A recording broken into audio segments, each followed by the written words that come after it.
विकासनगर तहसील क्षेत्र के ग्राम छरवा में माफियाओं के द्वारा ग्राम पंचायत की जमीन पर खड़े खैर के बेशकीमती पेड़ों का अवैध तरीके से कटान का मामला सामने आया है, जिसको लेकर पूर्व प्रधान रूमीराम जायसवाल का कहना है कि लगभग 100 से अधिक पेड़ों को काट दिया गया है।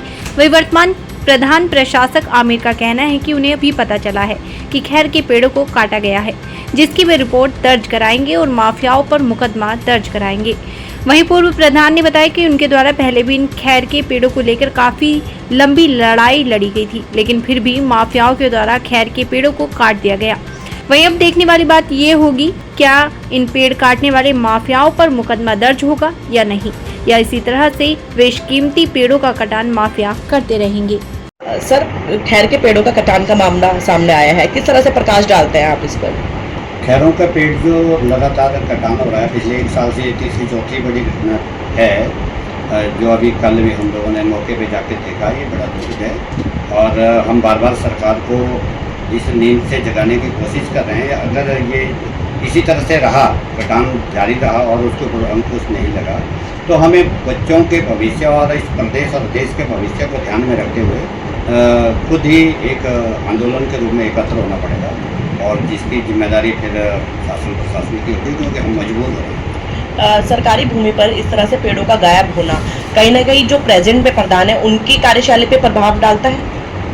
देखिए, जो वर्तमान में जवाबदेह नेता लोग होते हैं उनकी तो सारी कार्यशैली डिपेंड करती है, उन्हीं का तो एक मूल रूप से उन्हीं की जिम्मेदारी बनती है कि वो एक एक इंच जमीन, सरकारी जमीन को बचाए और एक एक पेड़ों को बचाए, क्योंकि वो इसीलिए चुनाव लड़ करके आगे आते हैं। और यदि उसमें लापरवाही बरतते हैं तो ये तो बहुत बड़ा एक अपराध है।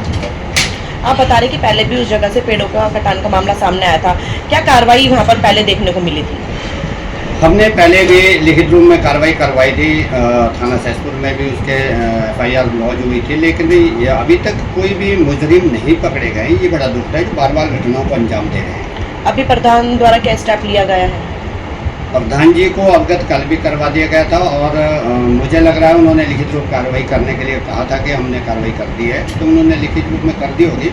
लेकिन ना पकड़ा जाना ये बहुत बड़ा दुख है, क्योंकि मैं आप लोगों को ये बताना चाहूँगा कि ये 1 लाख से ज़्यादा पेड़ों की ग्रीन बेल्ट थी जो अब ख़त्म होने के कगार पे है। ये बड़ा दुख है। इससे हमारा जो आने वाला भविष्य है पर्यावरण की दृष्टि से बहुत डिस्टर्ब हो जाएगा, ये तय है।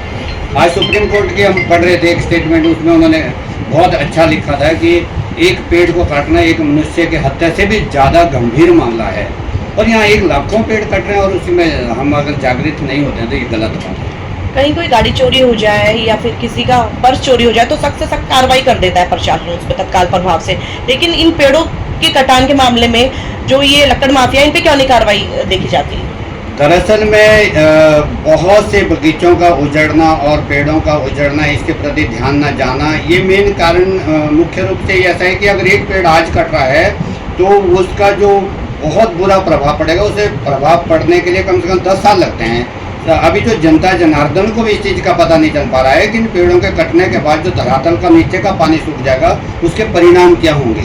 ये इसलिए जो है इस पे ज़्यादा ध्यान नहीं दिया जा रहा है, ये गलत है। जबकि पेड़ हैं तो जन और जंगल एक दूसरे के पूरक हैं, इस पे ध्यान रखना चाहिए जनता को भी और सरकार को।